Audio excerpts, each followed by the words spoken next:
दुख कौथिरे अच्छी जानिछौथब परर स्त्री की जे लोभ करे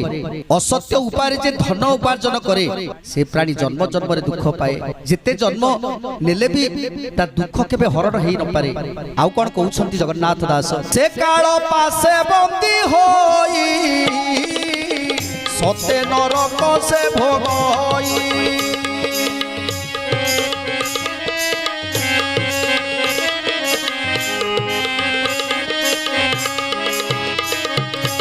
से नर पशु पक्षी मान प्राणे बध करे जे जन कपट तैलरे तार रंधन हुई शरीर